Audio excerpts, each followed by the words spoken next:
শতাব্দী প্রাচীন বসিরহাট মহকুমা আদালতের প্রায় শতাধিক আইনজীবী তাদের নিজস্ব সেরেস্তা ছিল না। পরের জমিতে ঝড় জল বৃষ্টির উপেক্ষা করে বিচার প্রার্থীদের বিচার পাইয়ে দেওয়ার জন্য দিনরাত লড়াই করেছেন বসিরহাট মহকুমা আদালতে আইনজীবীরা। বাবু গাজী ও আকবর মোল্লা নিজস্ব তাদের জমি 9 কাঠা জমির উপরে 3 তলা বিল্ডিংয়ে প্রায় 100টি আইনজীবীদের মধ্যে সেরেস্তা তৈরি হলেও পাকা কংক্রিটের এই ঘর পেয়ে রীতিমতো খুশি আইনজীবীরা। প্রদীপ জ্বালিয়ে ফিতে কেটে সেরেস্তা উদ্বোধন করেন প্রশাসনিক কর্তারা। আইনজীবী অমিত মজুমদার বলেন, একসময় খোলা আকাশের নিচে আবার কখনো রোদ ঝড় বৃষ্টিতে আইনি পরিষেবা দিতে হতো। যেভাবে বিচার প্রার্থীদের বিচার পাওয়ার জন্য তাদের জমি দান করেছেন, তার উপর যে সেরেস্তা রয়েছে, দীর্ঘদিন ধরে আমাদের বিভিন্ন সমস্যার সম্মুখীন হয়ে পরিষেবা দিতে হতো। এইবার স্থায়ী ঘর পেয়ে আমাদের কাজ আরও সহজ হয়ে যাবে।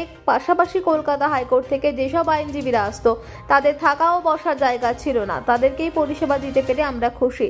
জমিদাতা আকবর গাজী ও বাবু গাজী বলেন, আমাদের পৈতৃক সম্পত্তি দীর্ঘদিন ধরে এখানে সমস্যার সম্মুখীন হচ্ছিল, তাই আমরা ভেবেছি আইনজীবীদের কথা মাথায় রেখে তাদেরকে এই জমি দেওয়া হলো। তারা আগামী দিনে স্থায়ী ঠিকানা পেলে অন্যদিকে বিচার প্রার্থীদের সহজেই আইনজ্ঞ পরামর্শ দিতে পারবেন।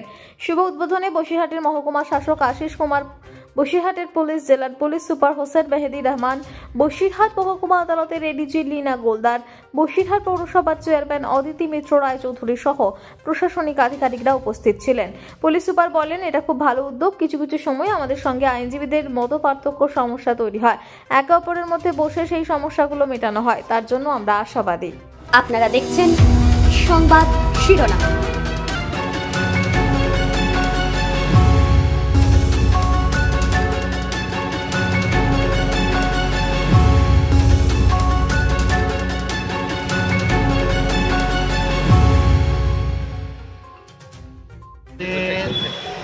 এখানে আইনজীবীদের সেরেস্তা প্রথমে আমরা 4 দোকানে টালির ঘরে এসে বসতাম। আজ থেকে 10-15 বছরের দীর্ঘকাল ধরে এই অবস্থা ছিল।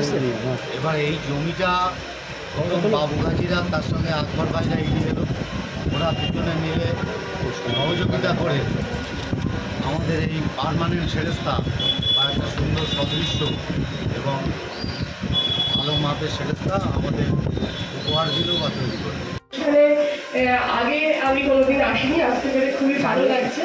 তো আমি পৌরসভার পক্ষ থেকে এটুকুই বলবো যে বসিরহাট পৌরসভাকে আপনাদের পাশে সবসময় পাবেন, যে কোনো দরকারে আসবেন অফিসে, আমরা সবসময় আপনাদের জন্য আছি।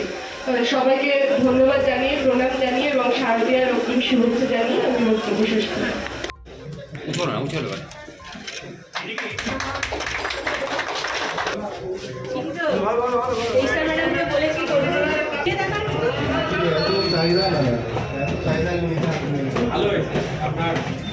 তোমাদের বিএলআরও সাহেব